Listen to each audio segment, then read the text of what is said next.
Jumpa lagi semuanya, mudah-mudahan dalam keadaan sehat dan tetap semangat. Teman-teman, salah satu kesenian yang mungkin tertua di Jawa adalah jadilan, khususnya seni tari. Jadi seni tari ini cukup merakyat ya. Jadi karena mungkin pertunjukannya tidak terlalu mahal, sehingga di mana-mana ini mudah ditemui ya, khususnya di Jawa. Jadilan ini namanya mungkin di tempat lain namanya juga lain. Ada yang namanya kuda lumping, kemudian juga ada jadilan buto, jadilan turonggo, mudo dan sebagainya. Tapi namanya macam-macam nih. Tapi nampaknya ada kemiripan dan kesamaan, sehingga bisa ditarik suatu kesimpulan bahwa semuanya itu induknya mungkin adalah jadilan. Jadilan itu terdiri dari dua kata, jan dan til-tilan katanya. Jadi jan itu kalau dalam bahasa Indonesia ya sebenarnya, jan-jane yang benar ya.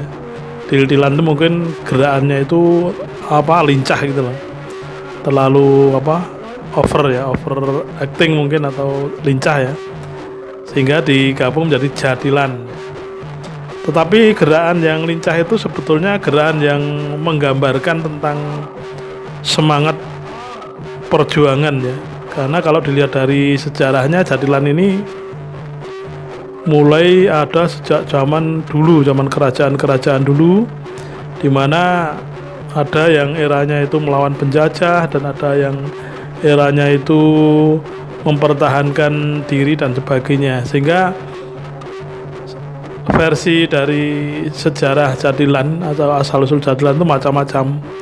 Ada yang mengatakan jadilan itu sudah ada sejak zaman kerajaan Majapahit, sehingga pakaiannya ini melambangkan prajurit-prajurit Majapahit. Ada yang mengatakan era Demak, itu era kerajaan Demak. Kemudian ada juga yang mengatakan era perang Diponegoro. Jadi jadilan itu untuk mendukung perjuangan Pangeran Diponegoro. Jadi ada yang berpendapat untuk menyamarkan latihan keprajuritan dengan cara disamarkan seperti itu. Kemudian ada juga yang mengatakan era Hamengkubuwono. Jadi versinya macam-macam, karena sejarah jadilan itu hanya disampaikan secara dari mulut ke mulut. Jadi secara sejarah secara tertulisnya nampaknya belum ada, paling tidak hingga sekarang ini yang saya ketahui. Jadi jadilan ya teman-teman, pertunjukannya sebenarnya sangat menarik ya. Ini sangat menarik karena pakaiannya, aksesorisnya itu melambangkan seorang prajurit. Jadi ini pemainnya ada beberapa ini. Ini pemainnya itu sekitar 8, kemudian ditambah 2 yang barungan dan yang ada lagi yang genderuwo. Jadi sekitar 15. Tapi bisa lebih dari itu karena nggak ada batasannya.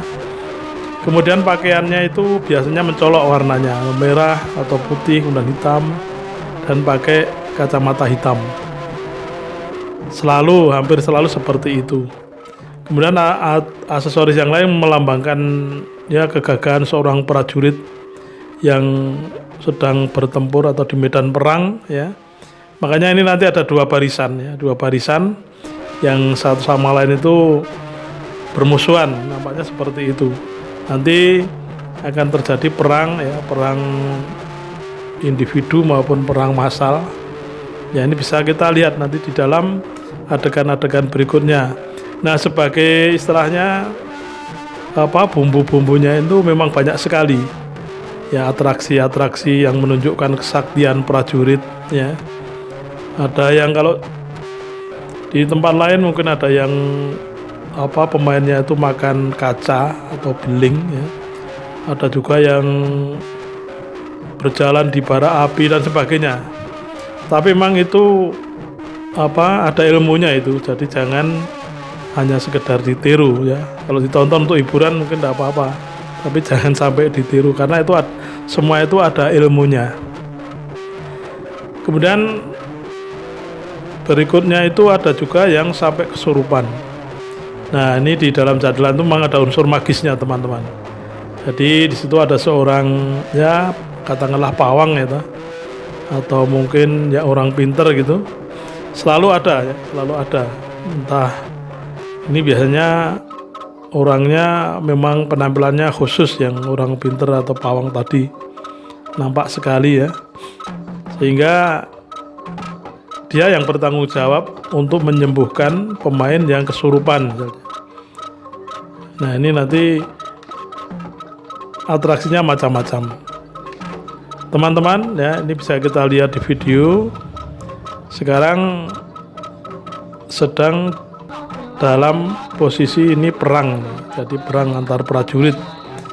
Memang jadilan itu menggambarkan kegagahan dan patriotisme prajurit pada waktu itu, hingga kesenian ini memang cukup membangkitkan semangat berjuang ya bagi generasi-generasi yang menonton. Harusnya demikian, sesuai dengan era dan zamannya masing-masing ya. Kalau zaman dulu perjuangannya seperti itu ya, naik kuda, itu kuda-kudaan, tapi itu dari kuda kepang ya. Makanya ada yang menamakan jalan itu jalan kepang, karena kudanya itu kuda-kudaan, itu kuda tiruan dari bahan bambu ya, gedek ya, atau apa. Oke, teman-teman bisa kita lihat ya seperti itu. Oke, nanti kita akan menyaksikan sampai secukupnya ya untuk mengenal jadilan itu lebih jauh. Silahkan menikmati, tapi jangan lupa komen, like, dan subscribe-nya.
Ketika